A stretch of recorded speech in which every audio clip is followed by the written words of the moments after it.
म्हणजे दादा त्या घरी ते दाना तो वाटते कोणतं ते तो ती थ्री काय माहित पण वाचते कधी त्या घरी तवाच नाही वाजत तिला. काय अंशुमन जेवला का रे? थाय ती थोड्या मला विचारायला दवला का म्हणून मला माहित आहे ना त्या घरात पिताच्या डब्यात उंदर फात्यात राहिले ना मी असा आम्ही तुला एवढं काय बोललो रे? जेवला का म्हणलं एवढंच विचारलं. काय बोलायचं लय मग तुला मोठ्या माणसाला कसं बोलायचं समजते की नाही बे? माहित आहे सगळं माहित बराबर आहे रे, त्या मायबापाची काहीच गलती नाही. महिनाच बाराचा आहे म्हणून तू असा झाला. महिना नाही काहीच बोलतं का?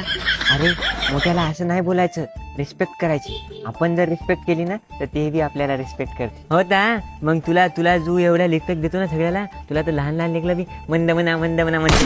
हो बरोबर आहे, मला पण सगळे चिडवत. अरे तसं नसते, तुझं कसं आहे माहिती आहे का? तू जर आता तुला तुम्ही काही बोललं तर तू त्याला तेव्हा उत्तर द्यायचं. मग ते नाही आपल्याला काय बोलतच नाही. बरोबर आहे, तू ताणला आहे म्हणून मी तुला ताणला बोलतो माहित आहे का? नाही तर ए अंशुमन कटिंग करणं बे किती वाढली? पैसे नाही का? देऊ का पैसे? देऊ का? कटिंगचे भाव किती झाले माहित होता? 70 रुपये झाले. 70 रुपये तुम्ही देताल मला तर तुमच्या महिन्याचा बदल झालं ना. बायको बोंबलेला चांगला बोलणे बे, कवा तर शब्द काढत जा चांगले माझ्यासाठी. हा त्या बापाच्या वयाचा हो ना. मी काय तुला नाही ना महिना बाला तर नाही येत आता. ते म्हणे अबे सोबत नको राहू, तू चांगला आहे, बिघडून जाशील सोबत राहू. तुमच्या घरी जा ना आठवडे जाता.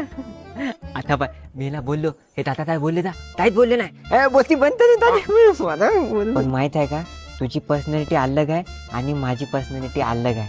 त्याच्यामुळे माहित आहे का, तू तुझ्या जागेवर बरोबर आहे आणि मी माझ्या जागेवर बरोबर आहे. तू नाही तर माझ्यात बोलला मी तुला सगळं दिलं.